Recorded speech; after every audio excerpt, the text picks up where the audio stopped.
स्वामी है और ग्रहीता जो है वो भिखारी है, हाथ फैलाए हुए ऐसे कर रहा है। तो दान देने से दाता का उद्धार होता है, दाता का कल्याण होता है। दान लेना कोई बहुत महत्वपूर्ण चीज नहीं है, बहुत निकृष्ट बात है। क्योंकि इसीलिए रामायण में कहा कि दान लेने की क्रिया ये सबके बस की बात नहीं। हमारे यहां दान लेने की विधि रही। ब्राह्मण के 6 कर्म बताए गए, अध्यापन अध्ययनम, याजनम यजनम तथा दानम प्रतिग्रहश्चैव विप्रकर्म स्वभावजम। कहा यज्ञ करना, यज्ञ कराना, विद्या पढ़ना, विद्या पढ़ाना और दान लेना, दान देना। कहा उसमें से 3 तो हो सकते हैं, 3 डिलीट कर दो। दान लेने की तो रुचि होती है लेकिन देने की बड़ी मुश्किल है। और ये आदत बन जाती है, जिसकी लेने की आदत बन जाती है उससे दिया नहीं जाता, ये बात याद रखना। बहुत मुश्किल होता है कि वृत्ति बनी है संग्रह की, त्याग कहां से होगा। दान लेने में संग्रह है, दान देने में त्याग है। इसलिए मनुष्य की प्रवृत्ति आसक्ति में, हमें उपनिषद में कथा पढ़ने को मिली, छांदोग्य उपनिषद में, उसमें बताया गया कि एक बार प्रजापति ने अपने 3 पुत्रों को बुलाया,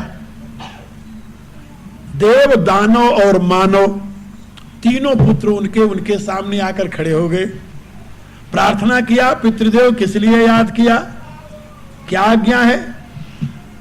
प्रजापति ने कहा the the the the the the बोले। तीनों ने प्रणाम किया, बहुत अच्छा, समझ गए, बोले समझ गए। उन्होंने सबसे पहले देवताओं से पूछा, भैया तुम बताओ क्या समझे। देवताओं ने कहा कि भगवान, हम देवता स्वर्ग के सुख में हमेशा निरत रहते हैं, लगे रहते हैं। आपने हमें इंद्रिय दमन का उपदेश दिया है, इंद्रिय दमन करो, इसका उपदेश दिया है। प्रजापति ने कहा तुम बहुत अच्छे समझे, जाओ। फिर दूसरे पुत्र को बुलाया, दैत्यों को, दानवों को, भाई तुमने क्या समझा। दानवों ने कहा कि पितृदेव, हम अपने अभिमान में आकर दुनिया को दमन करने में लगे रहते हैं, मारने नष्ट करने में लगे रहते हैं। आपने हमें उपदेश दिया कि दया किया करो। कहा तूने भी खूब समझा है, तुम भी जाओ। अब तीसरे पुत्र आए, मनुष्य। उन्होंने पूछा कि भाई तुमने क्या समझा। कहा पितृदेव, हमने ये समझा कि हम मनुष्य स्वभाव से ही लोभी होते हैं, प्रकृति के पदार्थों को जानते हैं कि साथ रहने वाला नहीं, फिर भी उसको पकड़े रहते हैं। तो आपने हमें उपदेश दिया द से कि दान किया करो। कहा तुमने भी ठीक समझा है। इसलिए उस वेद मंत्र में बताया गया कि आज भी प्रजापति की यह घोषणा द द द की बादलों के माध्यम से यानी आकाश में हमेशा प्रतिवर्ष हुआ करती है। बादल जब गड़गड़ाते हैं तो सुना करो ध्यान से, द द द 3 बार आवाज होती है वहां। तो इंद्रियों का दमन, दया और दान, ये तीनों प्रजापति का आदेश है। दान की बड़ी महिमा है, लेकिन दान किसे देना चाहिए यह भी बड़ी सावधानी की बात है। पुराण में कथा है कि एक राजा बड़ा दयालु था। एक दिन मंत्री के साथ चला जा रहा था, वो पहुंच गया गंगा के किनारे। गंगा के किनारे खड़ा था पार जाने के लिए। इतने में एक मलाह का लड़का आ गया, हाथ फैलाया। राजा को दया आई, उसने मंत्री को इशारा किया। मंत्री ने जेब से नोट निकाला, उसके हाथ में रख दिया, वो लेकर चला गया। उसने कटिया खरीदा। कटिया जानते हो ना? हाँ, आप लोग कहो जानते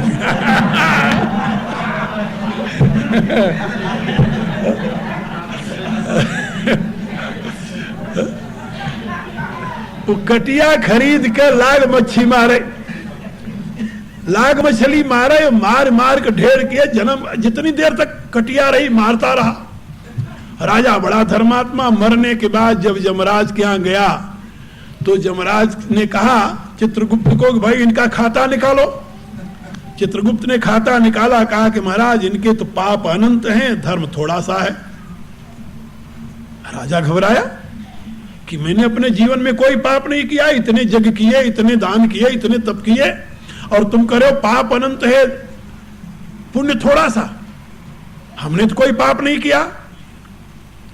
चित्रगुप्त ने कहा कि भाई हमारे जो कागज में लिखा हम तो वही बता रहे हैं, यमराज से आप प्रार्थना कीजिए। उसने यमराज से पूछा कि भगवान मैंने अपनी समझ में कभी पाप नहीं किया, और आप कह रहे हो पाप का हमारे अंबार लगा हुआ, ये कहां से आ गया? यमराज ने कहा कि भगवान ने तुम्हें बुद्धि दी थी। बोले दी थी, मनुष्य बना था तो बुद्धि लेकर ही बना था। कहा किसी कर्म को करने से पहले बुद्धि का प्रयोग करने की शिक्षा मिली थी? कहा ये भी मिली थी, ऋषियों ने यही कहा था कि कोई कर्म करो उससे पहले बुद्धि का प्रयोग करो। कहा तो तुम उस मल्लाह के बच्चे को दान देने, पैसा देने से पहले बुद्धि का प्रयोग किया कि ये लेकर के क्या करेगा पैसे का? कहा नहीं किया।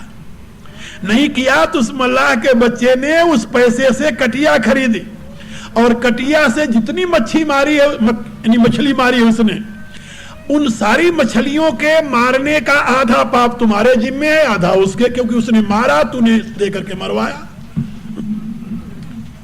यानी कहने का अभिप्राय कि जब आप किसी को दान देते हो तो ये सोचते हो कि इस धन का क्या होगा। ये श्रीमान जी ले जाकर के बोतल खरीदेंगे, है?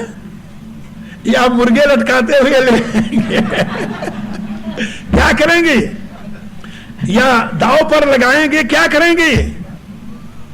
इसीलिए हमारे यहां बताया गया कि सतपात्र दानम यथा, दान किसको दिया जाए? कहा सतपात्र को। दान लेना छोटी सी बात नहीं है, और दान देने के लिए पात्र ढूंढना ये उससे भी बड़ी महंगी बात है। जो व्यक्ति नित्य प्रति 12,000 गायत्री का जाप नहीं करता, वह किसी दूसरे का दान लेकर हजम नहीं कर सकता। याद रखो, बहुत मुश्किल है। एक संत हुए हमारे यहां, वो कहा करते थे, संसारी का टुकड़ा 9 अंगुल का दांत, भजन करे 100 उबरे नहीं तो फाड़े आंत। दान देने वाला ना मालूम कितनी कल्पना करके देता है, भगवान मेरा ये कर देना, ये कर देना, ये कर देना, दुनिया भर के इकट्ठा करके तब वो देता है। तो ग्रहीता जो लेता है उसे, उसकी क्या गति होगी? इसलिए मैं आप लोगों को बता रहा था कि दान के पात्र सही कौन है ये सोचो, फिर दान दो। हमारे यहां श्राद्ध की बड़ी महिमा है, तो पूछा गया श्राद्ध में किस प्रकार के ब्राह्मण को भोजन कराना चाहिए? कहा जो वेद पाठी हो, जो ब्रह्म यज्ञ करता हो, देव यज्ञ करता हो, पितृयज्ञ करता हो, भूत यज्ञ और नर यज्ञ करता हो, जो वेद पाठी हो, सदाचारी हो, उत्तम कुल में पैदा हुआ हो, मातृपक्ष और पितृपक्ष दोनों जिसके उत्तम हो।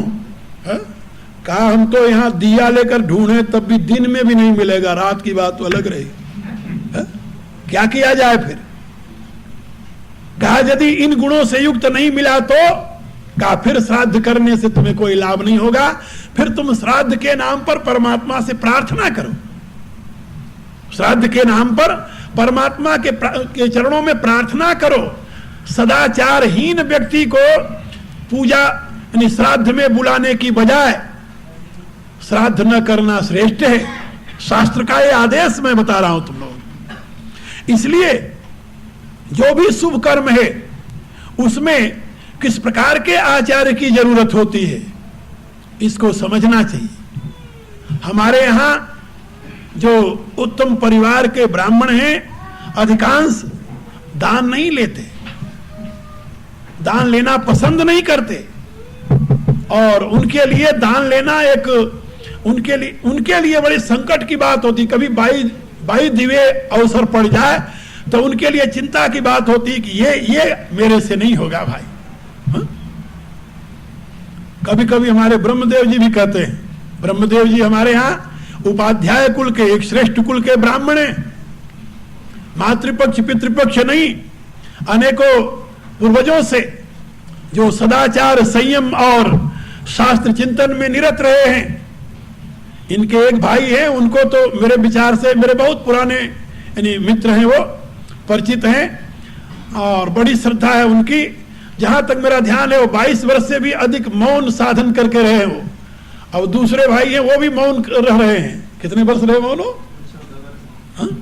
तो दूसरे करीब 14 वर्ष तक मौन रहे और बड़े बड़े ही सज्जन। कहीं दूर से सुन लें कि बावरा जी आए हैं तो आते हैं मेरे पास, वहां करके ऐसे करते हुए वो, क्योंकि बोलते नहीं, मौन होते हैं, और पकड़ेंगे मेरे को, ऐसे करेंगे ऐसे करेंगे। तो वो, और जब ये मेरे पास आए तो दीक्षित हुए तो उनको बड़ी प्रसन्नता हुई और उन्होंने इनको कहा कि बस अब तू अच्छी जगह पहुंच गया, यानी अच्छा किया, हमारे कुल को उज्जवल कर दिया तूने। तो ये मैं आप लोगों को बता रहा था कि उस श्रेष्ठ कुल, संयमी कुल में जो पैदा हुआ, उच्च कुल का ब्राह्मण जो है, उसको यहाँ जब कभी कोई दान की बात करती है तो वो भी संकुचित। मेरे से कह रहे थे महाराज ये दान वाली बात क्या करें। हम कहा तुम दूर से नमस्कार किया करो, मिशन के लिए जो कुछ आएगा वो मिशन में खर्च होगा, यही लोगों के हित में लगेगा, अपन क्या करेंगे उसे लेकर के। दान की वस्तु जो है वो लोक हित के लिए, समाज के ऋषि लोग दान लेते थे, लेकिन वो लोक हित के लिए। हमारे यहाँ भी आश्रमों में लोग आते हैं, दान देते हैं, लेकिन वो सब लोक हित के कार्य में लगता है, व्यक्तिगत किसी का कोई मतलब नहीं है उसमें। तो दान लेना और दान देना, दान देना एक बहुत बड़ी क्रिया है, उससे भी बड़ी क्रिया, भयंकर क्रिया जिसे कहते हैं हम, वो दान लेना है। दान देना भयंकर क्रिया नहीं है, वो तो श्रेष्ठतम क्रिया है। उसके लिए तो केवल श्रद्धा की जरूरत होती है, लेकिन दान लेने के लिए केवल श्रद्धा से काम नहीं बनता। वहां श्रद्धा चाहिए, तपस्या चाहिए, सदाचरण चाहिए, ज्ञान चाहिए। जब सब कुछ से युक्त हो तब उसको ग्रहण कर सकता है। इसलिए मैं आप लोगों से बता रहा था कि जो दान का विषय है वो अपने आप में महान है। तो दान क्यों देना चाहिए, इसके लिए वेद कहता है श्रियादेयम। श्रियादेयम माने अपने कल्याण के लिए तुम दान दो। जो तुमसे दान ले रहा हो तो तुम्हारे ऊपर कृपा कर रहा है, ऐसे समझ लो। तुम अपनी बला उसके हाथ में दे रहे हो, हा? लेकिन वो तुम्हारी बला संभालने के योग्य भी है कि नहीं है। ऐसा ना हो कि बला उसकी भी तुम्हारे पास पहुंच जाए, जहां तुम उसको प्रणाम किए, पूजा किए, तहां वो तुम्हारे पास आएगी, हा? क्योंकि आखिर आशीर्वाद देने के लिए तो ऐसे करेगा ना। तो जब आशीर्वाद देगा तो उसके अंदर से देवता निकलेगा या राक्षस? जो अंदर बैठा वही तो आएगा। इसलिए बहुत सावधानी की बात है। हा? तो दान देना श्रियादेयम। अच्छा, यदि तुम कहो कि नहीं हमें अपने कल्याण की तो जरूरत नहीं है, कहा तो फिर भियादेयम। श्रियादेयम, भियादेयम, ह्रियादेयम, ये वेद के मंत्र हैं जो मैं बता रहा हूं आपको। तैत्तिरीय संगीता के मंत्र हैं जिसमें बताया गया दान क्यों देना चाहिए। तो बताया श्रियादेयम, कहा श्रिया यदि देने की, अपने कल्याण के लिए दान दो। कहा यदि कल्याण की भावना नहीं है तो फिर कहा भियादेयम, दुनिया से डर कर दान दो। क्यों डर कर क्यों दान दें? कहा यदि तुम संपत्ति इकट्ठा करोगे तो संपत्ति के 3 परिणाम होंगे। या तो तुम उसे भोगो और सारी संपत्ति तुम भोग नहीं सकते। कहा जो बचा रहेगा वो तो या तो चोर डाकू ले जाएंगे, घर में धन रहेगा तो चोरी नहीं होगी तो और क्या होगी। हा? घर में यदि धन पड़ा हुआ है तो चोर डाकू सबकी निगाह वहीं जाएगी ना। और जो कुछ बड़ा बचा रह गया चोर डाकू से, चिंता करके इकट्ठा करते रहे, मर गए तो वहीं पड़ा रह गया, सरकार ले लेगी। हा? इसलिए भय के मारे, दुनिया से भयभीत होकर जो कुछ है उसको अच्छे काम में लगा दो, दे दो। 3 गति होती है धन की। तुलसीदास जी ने लिखा, सो धन धन्या प्रथम गति जाकी। धन की 3 गति क्या है? दान, भोग और नाश। उत्तम गति है दान, दूसरी गति है भोग, और यदि जो दान नहीं दिया, भोग नहीं किया, उसका नाश ही होना, और तीसरी गति के सिवा क्या होगा। इसलिए भियादेयम कहा, भय भी नहीं है समाज से, कहा तो फिर ह्रियादेयम, अरे शर्म से दान दो। दुनिया दे रही तुम भी दो। हा? समाज में बैठते हो तो शर्म आती है ना। भाई वो दे रहा तो हम क्यों ना दें, नहीं लोग हमें क्या करेंगे, तो क्या कहेंगे लोग, तो हिरिया दे माने शर्म से दान दो, लेकिन दो, चाहे कल्याण के लिए दो, चाहे भय से दो, चाहे शर्म से दो, लेकिन श्रद्धया देयम, ये वेद का आदेश है। दो श्रद्धा पूर्वक, श्रद्धा के साथ दो।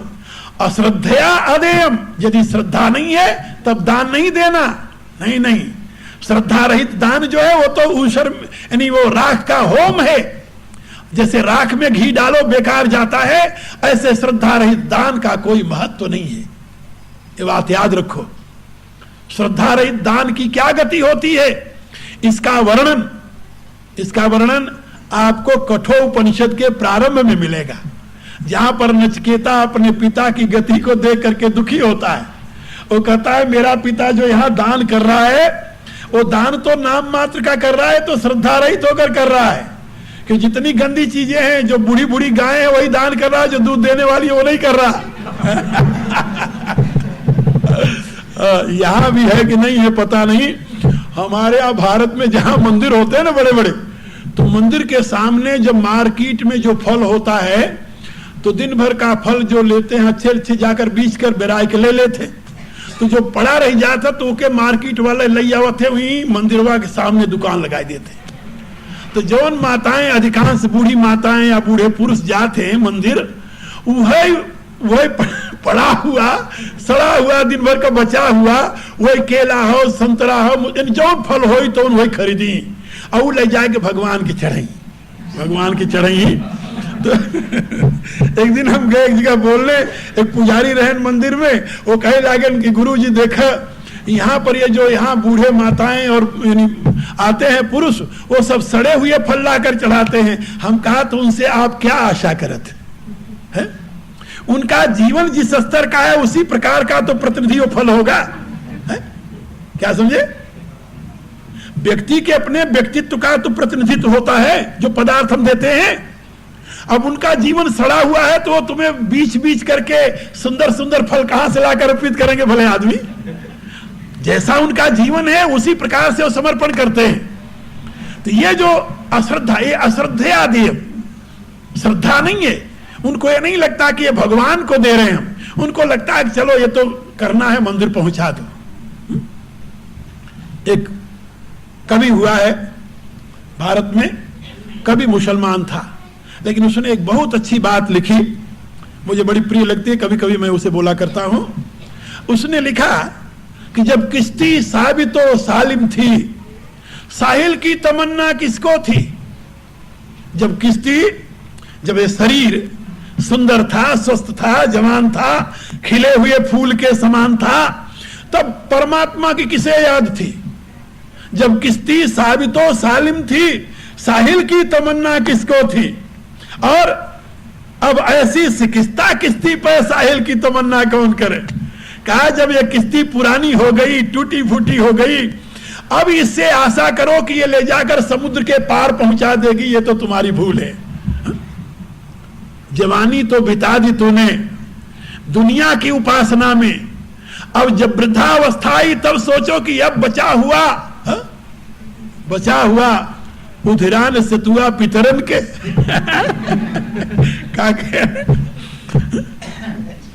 जब कुछ बच गया से सड़ा गला रहेगा तब कृष्णार्पण मस्तु।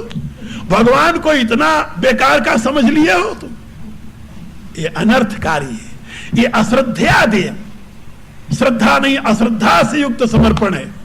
इसलिए वेद कहता है कि दो, श्रियादेयम रियादेयम भियादेयम, लेकिन श्रद्धयादेयम, अश्रद्धया अदेयम। श्रद्धा के साथ दो, अश्रद्धा के साथ कभी दान मत करो, नहीं उससे तुम्हारा कल्याण नहीं होगा, और तुम्हारा कल्याण दान से ही होगा। तुलसीदास जी ने तो अपनी रामायण में यहां तक लिखा कि प्रगट चारि पग धर्म के कलिमह एक प्रधान, जैन केन विधि दीने दान करे कल्याण। कहा जिस किसी भावना से तुम दो, दान तुम्हारा कल्याण कर देगा। दान से श्रेष्ठ और कोई यज्ञ इस समय कलयुग में अब नहीं रहा, क्योंकि दूसरे जितने यज्ञ के साधन हैं वो सब शुद्ध रूप में मिलना मुश्किल है। इसलिए दान दो, लेकिन दान के लिए पात्र मिलना भी तो मुश्किल है। इसलिए दान हमेशा ऐसे व्यक्ति को देना चाहिए जिसका जीवन पवित्र हो, सदाचारी हो, सात्विक हो, जो वेदानुयायी, वेदाध्यायी और ज्ञानी हो। और यदि ऐसा कोई नहीं मिलता, फिर किसी संस्था को दान दो तुम, जो लोक हित में काम करती हो। बात समझे? मैं तो लोगों को सब भारत में भी समझाया करता हूं, यहां भी लोगों से कहता हूं कि तुम, ये क्रिश्चियन लोग भी दान देते हैं, बहुत देते हैं, लेकिन इनका दान जाता है जानते कहां? किसी के जेब में नहीं जाता, किसी के घर में नहीं जाता, सारी दुनिया में क्रिश्चियनिटी को फैलाने में लगता है। ये अपने धर्म के प्रसार के लिए देते हैं और प्रलोभन दे दे करके लोगों को क्रिश्चियन बना रहे हैं। ये तो आप लोगों ने देखा होगा।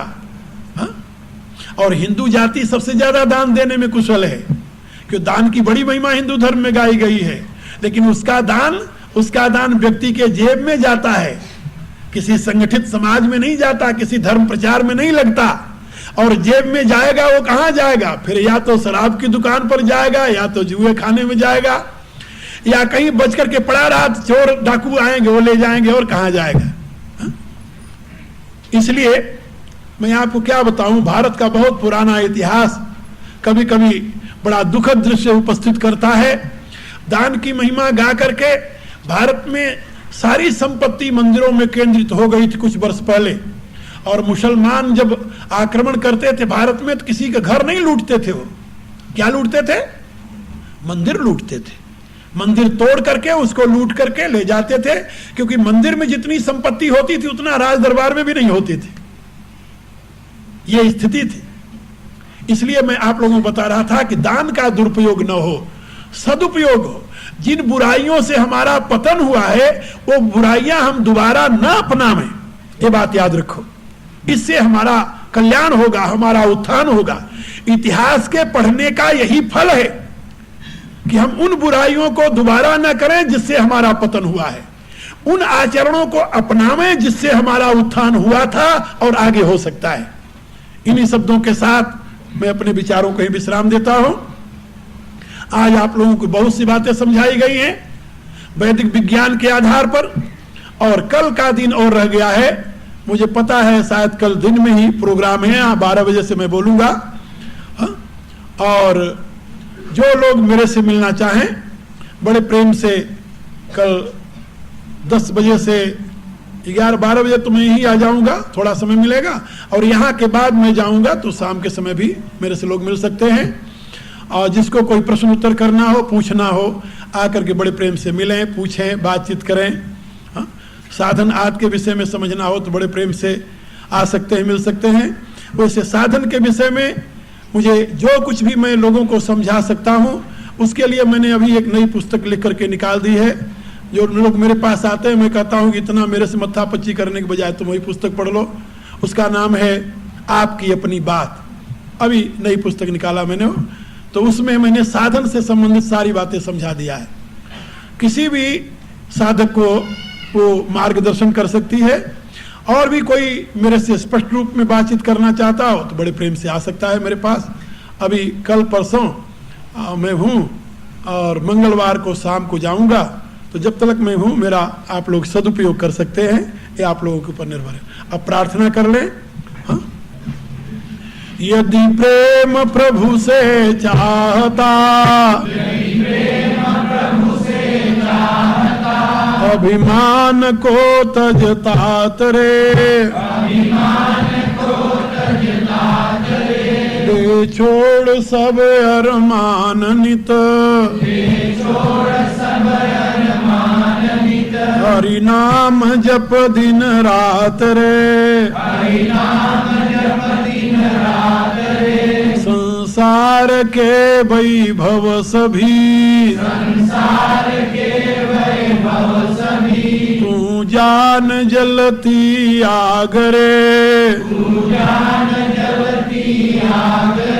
दे त्याग रे सुख स्वप्न का, बीती निशाय बजागरे, नाते सभी तन से किए, माँ बाप पुत्र कलत्रये, साथी सहोदर अपन पो, भूला फिरे लखियत्रये, है व्यर्थ ही ममता किया, ना अंत को संग लागरे, तू देख आँखें खोल के, बीती निशाय बजागरे, प्यारे तुम्हारे प्रेम के, जो पात्र हैं संसार में, वे जाएंगे सब एक दिन, तज के तुम्हें मझधार में, साथी न होगा तन तेरा, जिससे अधिक अनुराग रे, तू भाग तनपुर छोड़ के, बीती निशाय बजागरे, तू तन नहीं तू मन नहीं, ना इंद्रिया चित बुद्धि है, प्राकृत गुणों के खेल में, भूला हुआ निज सुधि है, करता नहीं तू कर्म का, अभिमान तन का त्याग रे, पहचान अपने आप को, बीती निशाय बजागरे। आप लोगों को आज बहुत सी बातें समझाई गई हैं, विशेष करके गृहस्थ आश्रम के लिए जो बहुत उपयोगी बातें हैं आप लोग आज सुने हैं। मेरा विश्वास है कुछ श्लोक के अर्थ को आप लोग अपने ध्यान में रखेंगे। ये मिशन का जो प्रयोजन है वो यही है कि आपका जीवन वैदिक विज्ञान से अभिभूत हो, और हम लोग जो विदेशों में इतने वर्षों से घूम रहे हैं उसका यही प्रयोजन है कि जहाँ कहीं हिंदू समाज है वह अपने सत्य धर्म को समझे। दूसरे लोगों को भी हम चाहते हैं कि हिंदू धर्म की इस विशिष्टता को समझकर वो उसको स्वीकार करें। हमारे पास बहुत से क्रिश्चियन, बहुत से मुसलमान भी शिष्य हैं हमारे, लेकिन हम उनको यही कहते हैं कि तुम मुसलमान हो तो मुसलमान हो, हम तुम्हें हिंदू बनाना नहीं चाहते। कन्वर्शन हमारे यहाँ नहीं है। हम कहते हैं तुम सच्चे मनुष्य बनो, पहले तुम मनुष्य हो, फिर मुसलमान, हिंदू, ईसाई, सिख जो कुछ बनो तुम, बाद में तुम्हारी स्वीकृतियाँ हैं। और वैदिक धर्म मनुष्य धर्म है। मनुष्य को पहले देवता फिर ईश्वर बनने की दिशा प्रदान करता है। तो आप लोग पहले अपने आप में देवत्व की प्रतिष्ठा करें और फिर ईश्वर के साथ एक होकर के यो सब पुरुष सो हम अस्मि की अनुभूति करके ईश्वर बन जाएंगे। ऐसा वेद का कथन है। तद अपश्यत तद अभूत तदासीत, उसको देखा वही हो गया क्योंकि वही था। तो मनुष्य से देवता, देवता से ईश्वर, ये तीन चरण हैं। आपको पहले तो मनुष्य बनिए, अधिकांश लोग तो मनुष्य शरीर में पशु हैं, मनुष्य रूपेण मृगाश्चरंती। पहले तो पशुता को दूर करके मनुष्य बनो, फिर मनुष्यता में देवत्व की प्रतिष्ठा करो, देवता बनो, और फिर देवत्व बन करके जब साधना करोगे तब तुम्हें ये लगेगा कि यो सौ सौ पुरुष सोम, जो वो परमात्मा है वही मैं हूं, सोहम अस्मि की अनुभूति होगी।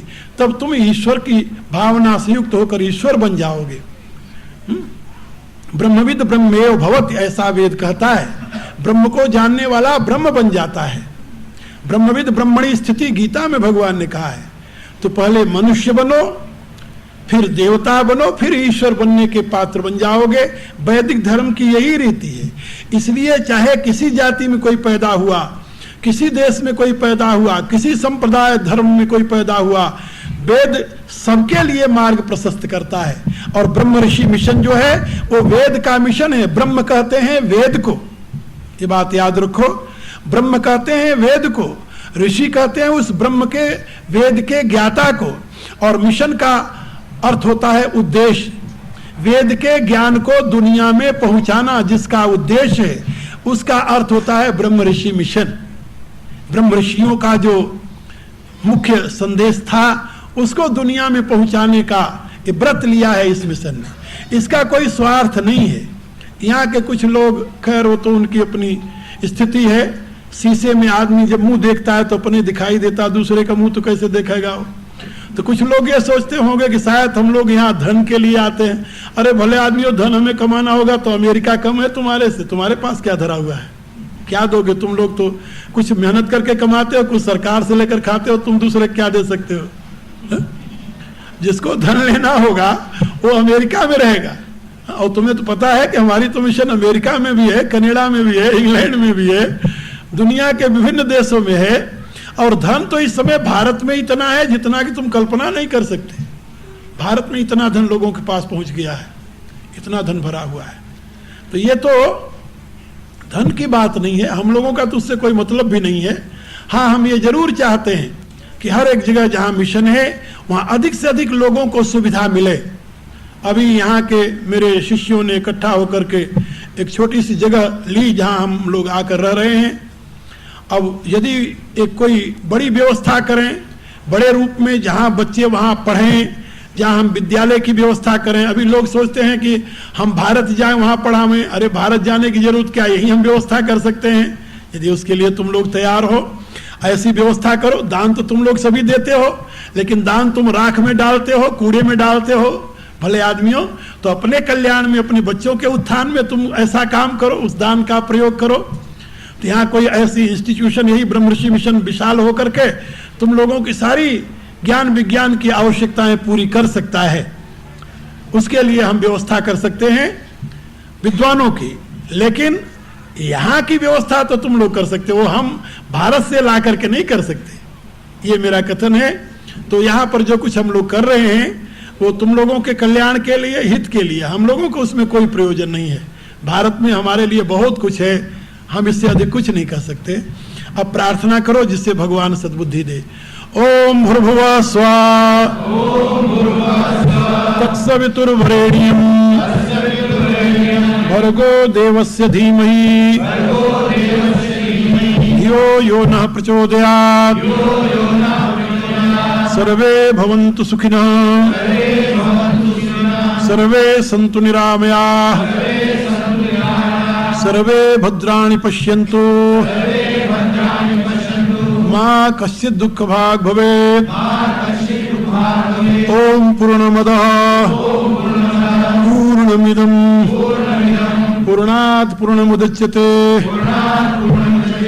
पूर्णस्य पूर्णमादाय पूर्णमेवावशिष्यते। ओम शांति शांति शांति। ओम।